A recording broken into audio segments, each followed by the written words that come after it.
పరిశుద్ధ నామానికి మహిమ కలుగును గాక. దేవుని నామములో చేరువచ్చిన ప్రతి ఒక్కరికి కూడా దేవుని నామం పేరిట వందనాలు తెలియజేస్తూ ఉన్నాను. మార్కు సువార్త 13వ అధ్యాయము 32 నుంచి 37 వచనాలు. ఆ దినమును గూర్చియు ఆ గడియను గూర్చియు తండ్రి తప్ప ఏ మనుష్యుడైనను పరలోకమందలి దూతలైనను కుమారుడైనను ఎరుగరు. జాగ్రత్త పడి మెలకువగా నుండి ప్రార్థన చేయండి. ఆ కాలము ఎప్పుడు వచ్చునో మీకు తెలియదు. ఒక మనుష్యుడు తన దాసులకు అధికారం ఇచ్చి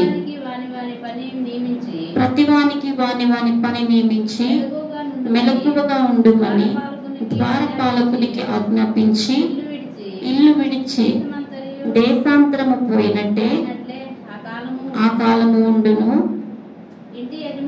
ఇంటి యజమానుడు ప్రొద్దుగుంగి వచ్చును, అర్ధరాత్రి వచ్చును, కోడి కూయినప్పుడు వచ్చును, తెల్లవారినప్పుడు వచ్చును, ఎప్పుడు వచ్చునో మీకు తెలియదు.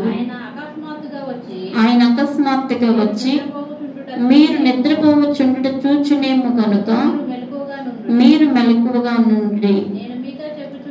నేను మీతో చెప్పుచున్నది అందరితోనూ చెప్పుచున్నాను, మెలకువగా ఉండుడనెను. దేవుడు తన పరిశుద్ధ వాక్యమును దీవించునుగాక. చిన్న మాట ప్రార్థన చేసుకుందాం. మహాగరుడ మహోన్నతుడా, మా ప్రియ పరలోకపు తండ్రి, నీకు వందనాలు స్తోత్రాలు చెల్లించుకుంటూ ఉన్నాను ప్రభువా. నన్ను నీ సిలువ చాటును మరుగు చేసుకునండి ప్రభువా. నీవేనైనా తండ్రి నన్ను నీ నోటికి బూరగా వాడుకొని సహాయం చేయండి దేవా. నా తండ్రినైనా నీ ఆత్మను నా తండ్రి నాకు తోడుగా ఉంచండి. నీ సిలువ చాటును మరుగు చేసుకుని నీవే నీ బిడ్డలతో సూటిగా మాట్లాడమని ప్రార్థన చేస్తూ ఉన్నాను. నీకే వందనాలు స్తోత్రాలు చెల్లించుకుంటూ యేసు పరిశుద్ధ నామములో అడిగి వేడుకుంటూ ఉన్నాం తండ్రి, ఆమేన్. ఇక్కడ ఏమని తెలియజేస్తా ఉన్నానంటే, ఆ దినమును గూర్చియు ఆ గడియను గూర్చియు తండ్రి తప్ప ఏ మనుష్యుడైనను ఎరుగరు. పరలోకంలో ఉన్నటువంటి దూతలకు తెలియదంట, కుమారుడికి కూడా తెలియదు, ఎవరికి తెలియదంట. అందుకే ఏమని చెప్తున్నారంటే జాగ్రత్త పడి. జాగ్రత్త అనేది ఎవరికి ఎప్పుడు చెప్తారు అంటే చాలా ఇంపార్టెంట్ విషయం. అయితే జాగ్రత్త జాగ్రత్త జాగ్రత్త ఎన్నిసార్లు చెప్తా ఉంటాం. అందుకే దేవుడు కూడా చెప్తున్నాడు కదా, జాగ్రత్త పడి. ఎప్పుడు వస్తానో కుమారుడికి కూడా తెలీదు. యేసు ప్రభు వారికి కూడా తెలియదు అంటే ఎప్పుడు వస్తారు అంటే యేసు ప్రభు వారికి కూడా తెలియదు అంటే ఆయన ఎప్పుడు వస్తారో మనము అలర్ట్ గా ఉండాలి, మెలకువగా ఉండాలి. ఈరోజు నేను చెప్పబోతున్న అంశం ఏంటి అంటే మెలకువ, అలర్ట్నెస్. అలర్ట్నెస్ లేకపోతే మనం ఏమైపోతామంటే ఫెయిల్ అయిపోతాం, అంతే కదా. ఎగ్జామ్స్ దగ్గరకు వస్తున్నాయంటే మనం మెలకువగలిగి చదువుకోవాలి. చదవకపోతే ఏమవుతుంది? ఫెయిల్ అయిపోతాం. కనుక దేవుడు ఎప్పుడు వస్తారో, ఆయన రెండవ రాకడ ఎప్పుడు ఉంటది అనేది ఎవ్వరికి తెలియదంట. పరలోకంలో ఉన్న దూతలకి తెలియదు, యేసు ప్రభు వారికి తెలియదు, మనుషులెవ్వరికి కూడా తెలియదు. కనుక ప్రవచన రూపంగా కూడా ఎప్పుడు ఎక్కడ చెప్పలేదు, నేను పలానా రోజు వస్తాను, పలానా సమయంలో వస్తాను, అట్లా మరి పర్టికులర్గా ఎప్పుడు చెప్పాల. అందుకే ఆయన రాకడ ఎలా ఉంటదంటే దొంగ వచ్చినట్లు ఉంటది. కనుక మనం ఏం చేయాలంటే మెలకువ కలిగి జీవించాలంట.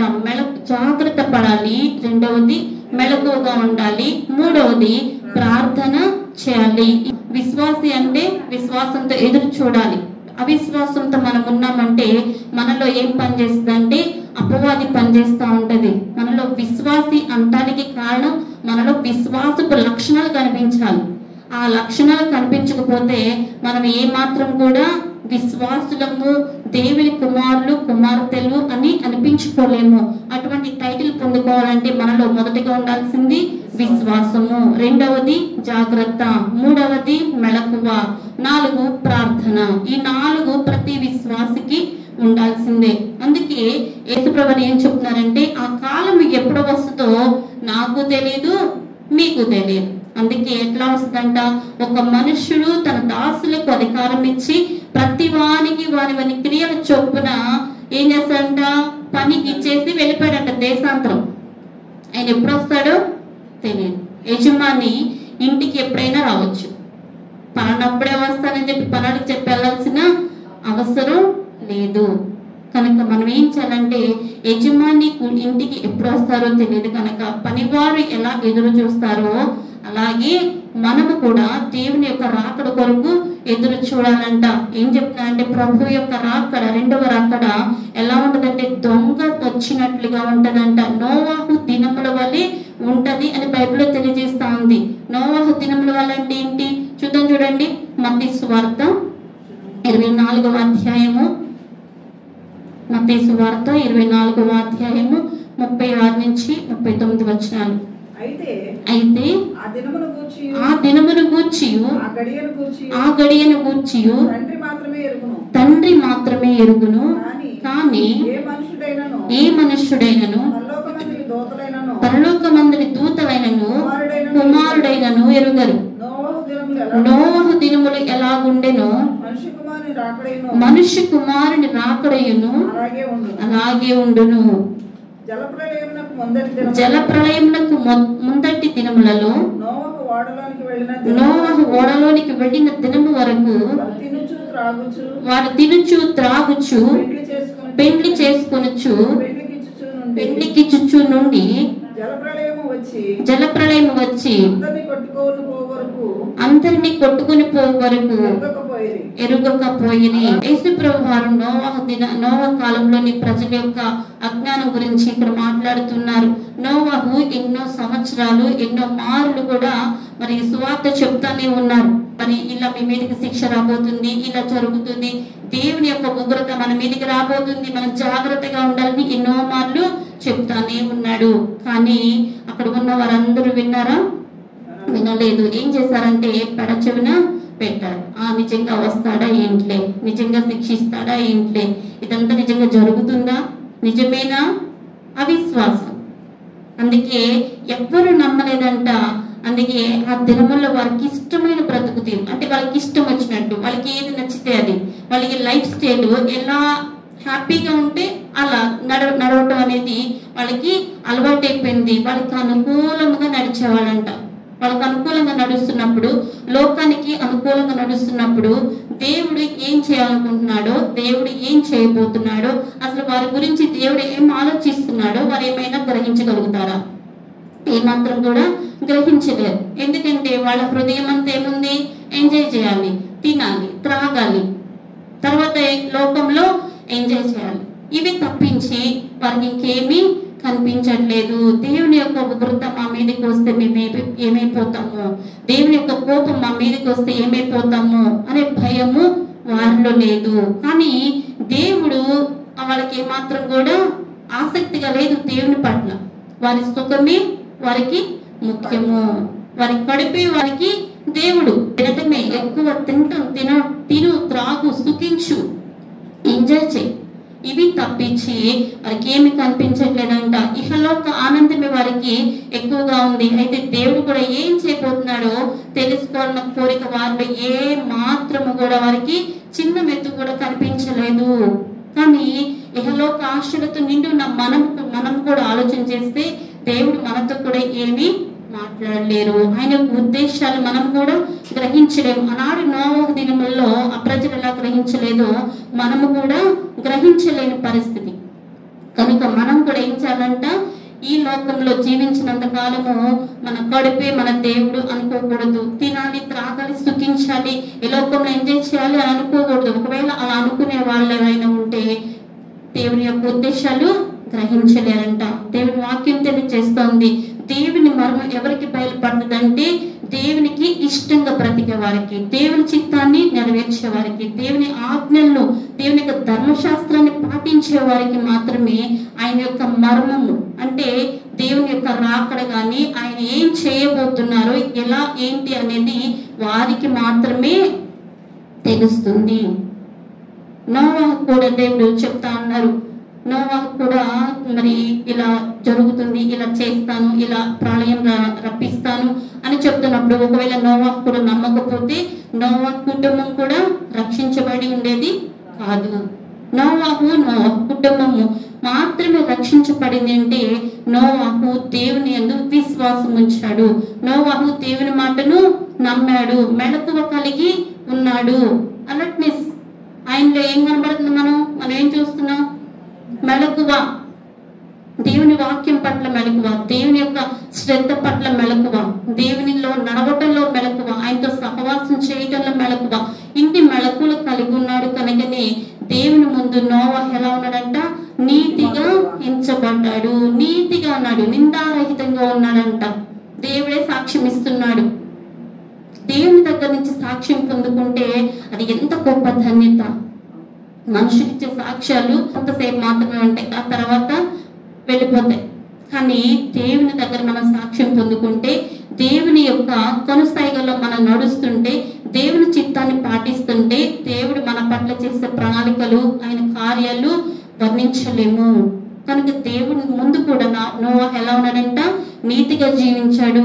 ఆదికాండము 6వ అధ్యాయము 5, 6, 7 వచనాలు ఒకసారి చూద్దాం.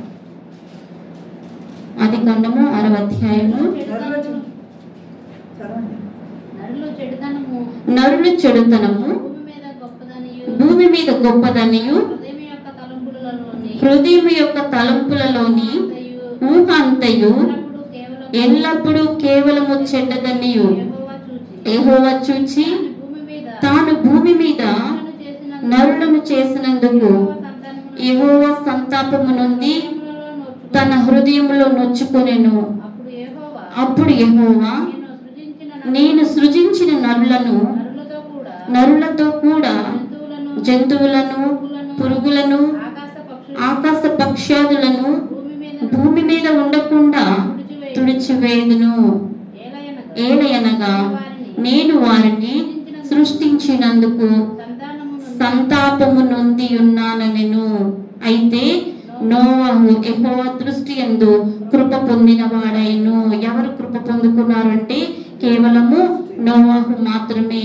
దేవుడు ఎందుకు సమస్తమును తుడిచివేయాలి, ఎందుకు సమస్తమును నాశనం చేసేయాలి అనుకున్నాడంటే, మనుషులను సృష్టించినందుకు దేవుడు సంతాపం ఎందుకు పొందుతున్నాడు అంటే, దేవునికి అయిష్టంగా బ్రతుకుతున్నారు, దేవునికి నచ్చని కార్యాలు చేస్తున్నారు, దేవుని ఆయాసపడుతూ ఉన్నారు. అందుకే నా చేతితో నేను ఏమైతే సృష్టించానో, నేను ఏదైతే చేస్తానో, ఎందుకు ఈ మనుషులు చేస్తానో వాళ్ళందరినీ కూడా ఏం చేస్తానట? తుడిచి వేస్తాను. పిల్లలు బొమ్మ ఇల్లు కట్టుకున్నారనుకోండి, ఏదన్నా గాలొచ్చో లేకపోతే నీళ్లు పడో మొత్తం కూలిపోయింది అనుకోండి, పిల్లలు అంతా ఏడుస్తారు కదా. నేను కష్టపడి ఇల్లు కట్టుకున్నా ఆడుకుందామని, కానీ అది కూలిపోయింది అంటే వాళ్ళ హృదయము ఎలా ఉంటదంటే చాలా బాధగా ఉంటుంది. చిన్న పిల్లలు, పసిపిల్లలు. కానీ దేవుడి చేతితో తయారు చేసిన ఈ మనుషుడు, ఈ సృష్టి అంతా కూడా సమూలంగా నాశనం చేసేస్తానంటున్నాడు, మొత్తం తుడిచి వేస్తానంటున్నాడు. మరి అట్లా తుడిచి వేస్తానన్నప్పుడు దేవుడు ఎంత సంతాపపడ్డాడు, ఎంత బాధపడ్డాడు అని ఆలోచన చేస్తే మనము కూడా ఏ విషయంలో అయినా బాధపడుతున్నామా, ఏ విషయంలో అయినా ఇబ్బంది పడుతున్నామా దేవుణ్ణి? మనం ఏమైనా దేవునికి ఆయాసకరంగా ఉన్నామా? నోవాహు దినాల్లో ఉన్నట్టు మనం ఏమైనా దేవునికి ఆయాసకరంగా జీవిస్తున్నామో మనం కూడా ఆలోచన చేయాలి. యేసు ప్రభు వారు మరి సిలువ వేశారు, మన కోసం ఇంత చేశారు కనుక ఆయన మన కోసమే ఈ లోకానికి వచ్చారు. ఒకవేళ మన మీద ప్రేమ లేకపోతే ఆయన ఈ లోకానికి రావాల్సిన పని లేదు. మనము కూడా నోవాహు దినాల్లో మరి ఆ ప్రజల్ని ఎలా చేశారో మనం కూడా అలా చేసేయచ్చు. కానీ మనుషులను అలా చేయకూడదని దేవుడు ఒకసారి నిబంధన చేశాడు, ఇంకెప్పుడు కూడా ఇలా చేయను. అందుకే ఈరోజు ఇలా బ్రతికున్నామంటే కేవలము దేవుని కృప, దేవుని యొక్క చిత్తము, ఆయన మన పట్ల చూపిస్తున్నటువంటి ప్రేమను బట్టి, ఆయన వాత్సల్యం బట్టి మనం ఎంతగా రుణము చెల్లించినా తీర్చుకోలేము. దేవుడు నోవాహుతో సమస్త శరీరుల మూలముగా భూమి బలాత్కారంతో నిండి ఉన్నది గనక నా సన్నిధిని వారి అంతము వచ్చినది, ఇదిగో వారిని భూమితో కూడా నాశనము చేసేస్తాను, భూమితో పాటు చేసేస్తాడని నాశనం. కనుక ఆదికాండంలో ఒక మాట ఉంటుంది, 7వ అధ్యాయంలో ఒక మాట చూద్దాం. చూడండి, 7వ అధ్యాయం 4వ వచనంలో ఒక మాట చూద్దాం. ఎందుకనగా ఇంకను 7 దినములకు నేను 40 పగళ్ళును 40 రాత్రులను భూమి మీద వర్షం కురిపించి నేను చేసిన సమస్త జీవరాశులను భూమి మీద ఉండకుండా తుడిచివేయని నోవహుతో చెప్పాను. చూడండి ఏం చేస్తానంటే 40 పగళ్ళు 40 రాత్రులు అంటే ఒక్క 3 రోజులు వరదకి మనం చచ్చిపోతాం. వరదలకి ఎంత ఇబ్బంది పడ్డాం. 40 రోజులు 40 పగళ్ళు 40 రాత్రులు ప్రచండ వర్షము. ఆ ఊరు ఏమైపోతుంది, అదే ఆ ప్రాంతం అంతా అసలు భూమి మొత్తము. నోవహు ఓడ కూడా ఎక్కడుందంటే అరారాతు పర్వతం మీద ఇప్పుడు ఇంకా స్టిల్ ఇంకా ఉంది. అది నిజమే. అంటే ఇప్పుడు దేవుడు ఎందుకు అంత తుడిచివేశారంటే దేవునికి వారి పట్ల ఉన్న బాధ. మన పిల్లలు ఏమైనా తప్పు చేస్తే బాధతో అంటాం, అంటే వాళ్ళ మీద ద్వేషం కాదు కోపం కాదు, ఎంత బాధపడుతున్నారంటే నొచ్చుకుంటున్నారంట. ఎందుకు తయారు చేస్తాను ఈ మనుషులను, అసలు మనుషులను తయారు చేయడానికి గల ఉద్దేశం ఏంటి, ఆ ఉద్దేశాన్ని వారు ఎందుకు గ్రహించలేకపోతున్నారు అని దేవుడు సంతాపపడుతున్నాడంట, నొచ్చుకుంటా ఉన్నాడంట. కనుక వీరిని అందుకే దేవుడు తుడిచివేశారు. కానీ నోవహు దేవుడు ఏం చెప్పారు, సమస్తం చేశాడంట. దేవుడు చెప్పిన ప్రతి మాటను కూడా నోవహు నమ్మాడు, చెప్పినట్లుగానే చేశాడు. మెళకువ కలిగి జాగ్రత్త పడి దేవుని యొక్క మాట ప్రకారం చేశాడు. కనుక నోవహు కుటుంబం మాత్రమే రక్షించబడింది. నోవహు గురించి దేవుడు చెప్తున్న మాట ఏంటంటే, ఈ తరము వారిలో నీవే నా ఎదుట నీతిమంతుడు ఏంటంటే చూచితిని అని సాక్ష్యం ఇచ్చాడంట. మనము కూడా దేవుని దగ్గర సాక్ష్యం పొందుకోవాలి. పర్సనల్ గా వ్యక్తిగతంగా దేవునితో మనం ఏం చేయాలంటే సహవాసం చేయాలి. హనోకు దేవునితో ఎలా సహవాసం చేశాడు, దేవునితో సహవాసం చేశాడు కనుకనే మరణము రుచి చూడకుండా దేవునితో పాటు నడుచుకుంటా వెళ్ళిపోయారంట. ఇద్దరు కబుర్లు చెప్పుకుంటా వెళ్తున్నారంట, మాటలు చెప్పుకుంటా వెళ్తున్నారు. దేవుడితో పాటు హనోకు కూడా వెళ్ళిపోయారు. హనోకుకి మరణం అనేది లేదు. ఏలియా మరణించాడా? ఏలియా మరణించలే. అంటే ఎందుకు వారు మరణం రుచి చూడలేదు అని ఆలోచన చేస్తే దేవునితో సహవాసము చేశారు. దేవునితో సహవాసము చేశారు కనుకనే వారు శారీరక మరణం కూడా రుచి చూడలేదు. కనుక మనం ఏం చేయాలంటే దేవునితో సహవాసం చేయాలి. దేవుని ఎదుట మనము నీతి మంతులుగాను నిందారహితులుగా ఉండాలంట. పేతురు 2వ పేతురులో కూడా ఉంటది కదా, ఆయన పూర్వకాలమందున్న లోకమును విడిచిపెట్టక భక్తిహీనుల సమూహం మీదకి జలప్రళయమును రప్పించినప్పుడు నీతిని ప్రకటించిన నోవహు మరి 7 కాపాడాడు. కేవలము ఈ కుటుంబమును మాత్రమే దేవుడు కాపాడాడు, ఇంకెవ్వరిని కూడా దేవుడు కాపాడలేకపోయారు. దేవుడు అందరినీ కాపాడాలి, అందరినీ ప్రేమించాలనుకుంటాడు. కానీ మనుషుల యొక్క అవిధేయత, మనుషుల యొక్క పాపము, మనుషుల యొక్క బలహీనతల వలన వారే దేవునికి దూరంగా వెళ్ళిపోతారు. దేవుని యొక్క కృపను పొందుకోలేకపోతున్నారు. దేవుని కృపను పొందుకోవాలంటే మనం ఏం చేయాలి? దేవునితో సహవాసం చేయాలి. కనుక మనం ఎప్పుడైతే దేవునికి దూరంగా అయిపోతామో దేవుని కృపకు కూడా మనము దూరంగా అయిపోతాము. కనుక ప్రభువు ఏ గడియలో వస్తాడో తెలియదు కనుక మనం ఏం చేయాలంటే మెళకువగా ఉండాలి.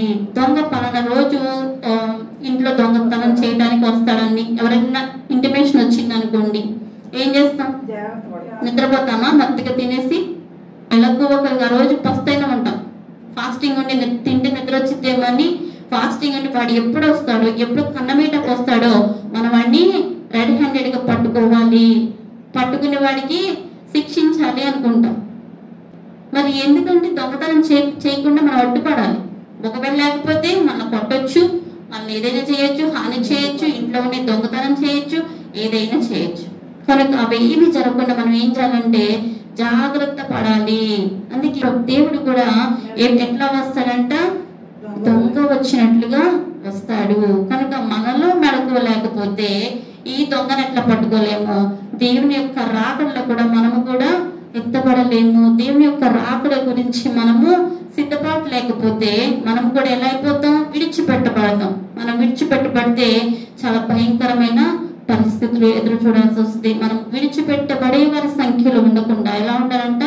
ఎత్తబడే వారి సంఖ్యలో ఉండాలి. దేవునితో పాటు మనము కూడా వెళ్ళాలి. వెళ్ళకుండా ఈ లోకంలో ఉంటే ఆ శ్రమలు, ఆ సమస్యలు, ఆ శిక్షలు అనేవి చాలా భయంకరంగా ఉంటాయి. కనుక మనలో ఏముండాలంటే మెళకు ఉండాలి, రెండవది జాగ్రత్త ఉండాలి, మూడవది ప్రార్థన ఉండాలి, తర్వాత భయంతో కూడిన భక్తి చేయాలి. మనం ఏదో నార్మల్ గా భక్తి చేయాలంటే భారతదేశంలో భక్తి చేసేవాళ్ళు చాలా మంది ఉన్నారు. భారతదేశంలోనే భక్తి చాలా ఉంది, కానీ ఎవరికి భక్తి చేస్తున్నాం? ఎటువంటి భక్తి చేస్తున్నాం? నిజమైన దేవునికి మనం భక్తి చేస్తున్నామా? ఇది మనం గ్రహించుకోవాలి. నిజ దేవుని మాత్రమే మనము ఆరాధించాలి.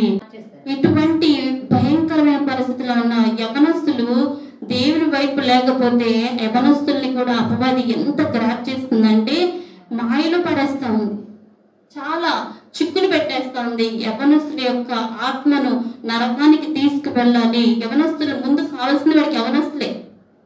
యవ్వన ప్రాయంలో ఉన్న వాడిని చక్కగా వాళ్ళని ఎరవేసి ఏం చేస్తున్నట్టు గాలం వేసి లాగుతుందంట.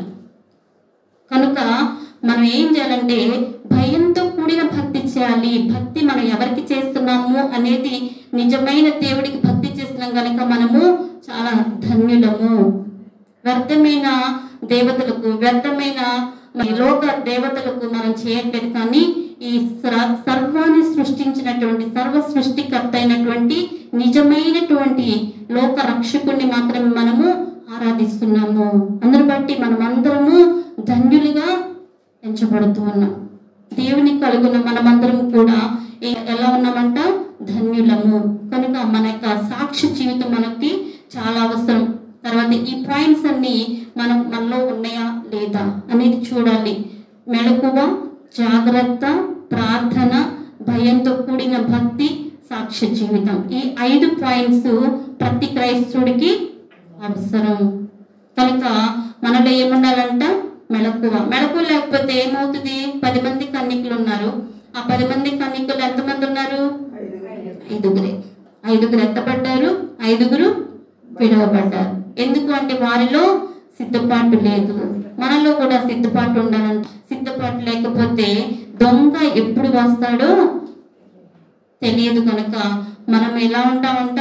దొంగ వచ్చినప్పుడు మనం మెలకుగా లేకపోతే విడిచిపెట్టబడతాం. మనం విడిచిపెట్టబడితే ఈ లోకంలో ఏముంటది? ఎన్నో ఇబ్బందులు పడాల్సి ఉంటది, ఎన్నో శ్రమలు భరించాల్సి ఉంటది. అటువంటి శ్రమలు మనకు రాకూడదంటే మనం ఏం చేయాలంట? మెలకువ కలిగి జాగ్రత్తగా ఉండాలి. అలర్టింగ్ అంటే మనం ఎప్పుడు నిద్రపోవద్దంటే నిద్రపోవాలి, కానీ ఆత్మలో మెలకువ. మనకి ఎవరు ఏం చెప్తున్నారో, ఎవరు ఏం మాట్లాడుతున్నారో అవన్నీ కూడా మన ఆత్మీయంగా బలపరుస్తున్నాయా లేకపోతే ఆత్మీయంగా పతనం చేస్తున్నాయా, ఇవన్నీ కూడా మనం గ్రహించుకోవాలి. ఇవి గ్రహించుకోకపోతే మనము ఆత్మీయంగా పడిపోయే పరిస్థితులు ఉంటాయి. మనల్ని కృంగదీయటానికి అపవాది ఎవరో ఒకరిని వాడుకుంటా ఉంటది. కనుక మనం ఒంటరిగా ఉన్నా 10 మందిలో ఉన్నా ఎలా ఉన్నా మెలకువ కలిగి ఉండాలి. దేవునితో మనము నడవాలి. దేవునితో నడుస్తున్నప్పుడు మనము దేవుడు ఎప్పుడు వచ్చినా కానీ మనము భయపడవలసిన పని లేదు. ఇప్పుడు ఎగ్జామ్స్ జరుగుతున్నాయి అనుకోండి, 5 సబ్జెక్టులు వచ్చు, ఒక సబ్జెక్ట్ అసలు రాదు. రానప్పుడు ఏం చేయాలి? ఇంకా మెలకువ కలిగి బాగా చదవాలి. మనం ఒకవేళ నిద్రపోతున్నాం అనుకోండి, వచ్చి చూసి వెళ్ళిపోతాడేమో దేవుడు, అప్పుడు మనం ఏమవుతాం? విడవబడతాం. కనుక మనం అలా విడిచిపెట్టబడకూడదంటే మనము మెలకువ ఉండాలి. మన టాపిక్ ఏంటంటే మెలకువ. కనుక నేను మీతో చెప్పుచున్నది అందరితోనూ చెప్పుచున్నాను. ఈయన ఒక్కరితోనే చెప్పట్లేదు, ప్రపంచంలో ఉన్న ప్రతి ఒక్క ఆత్మకు కూడా అలర్ట్నెస్ ఇస్తున్నాడు. ప్రతి ఒక్కరికి కూడా ఏం చేస్తున్నాడు? మెలకువ కలిగి ఉండాలని హెచ్చరిస్తా ఉన్నాడు. అటువంటి మెలకువ సంఘంలో ప్రతి ఒక్కరికి కూడా కలిగి ఉండాలి. తీతు పత్రికలో ఏమంటుందంటే, నేను చదువుతాను చూడండి. మహాదేవుడు మనం ఎందుకు మెలకువ ఉండాలి అంటే, మహాదేవుడు మన రక్షకుడిని యేసుక్రీస్తు యొక్క మహిమ యొక్క ప్రత్యక్షత కొరకు ఎదురు చూడాలి. ఎందుకు మెలకువ ఉండాలి అంటే ఆయన యొక్క ప్రత్యక్షత కొరకు ఎదురు చూడాలి. రెండవది మన పౌరస్థితి పరలోకమందున్నది. అందుకని ప్రభు అయిన యేసుక్రీస్తు అనే రక్షకు నిమిత్తము మనలను పరలోకానికి తీసుకువెళ్ళాలని కనిపెట్టుకుని ఉన్నాం. మనము ఈ లోకానికి మాత్రం సంబంధించిన వారము కాదు, మనం పరలోక రాజ్యానికి సంబంధించిన వారము గనుక మనం అలోకానికి వెళ్ళడానికి, పరలోకానికి వెళ్ళడానికి మనం ఏం చేయాలంట? కనిపెట్టుకుని ఎదురు చూడాలి. కనుక మనమందరము కూడా యేసు ప్రభువారు వచ్చారు, మరి ఈ లోకంలో జన్మించారు, సిలువ వేయబడ్డారు, మనందరి కోసం ఆయన ఎన్నో శ్రమలు భరించారు. కనుక మళ్ళా 3వ దినాన తిరిగి లేచారు. మన కోసం ఇవన్నీ చేసేసారు. మొదటిసారి వచ్చేటప్పుడు దీనుడిగా, మరి సాధువుగా వచ్చారు, నరుడిగా వచ్చారు. ఏమి ఒక గొర్రె పిల్లలాగా మన ముందు నిలబడ్డారు. కానీ రెండోసారి వస్తారు కదా, అప్పుడు ఎలా వస్తారంటే ఒక సింహము వల్ల వస్తారంట. సింహము చూలు విప్పుకుంటే మనం దాని ముందు నిలబడగలమా? నిలబడలేం. మనలో కొన్ని ఆయుధాలు ఉండాలి. ఆత్మీయమైనటువంటి కవచం, ఆత్మీయ కవచాలు మనలో లేకపోతే, మనము అవన్నీ కూడా ధరించుకోకపోతే దేవుని ముందు మనం నిలబడటానికి ఏమాత్రము అర్హత పొందుకోలేము. కనుక మనం ఎలా ఉండాలంటే దేవుని ముందు అన్ని కలిగినటువంటి, సిద్ధపాటు కలిగినటువంటి ఆత్మను మనము తయారు చేసుకుని సిద్ధముగా ఉండాలి. అటువంటి ఆత్మ, దేవుని యొక్క ఆత్మ మన మీద ఉండి మనందరినీ సిద్ధపరచును గాక. దేవుడి పరిశుద్ధ వాక్యాన్ని దీవించి ఆశీర్వదించును గాక. ఆమేన్.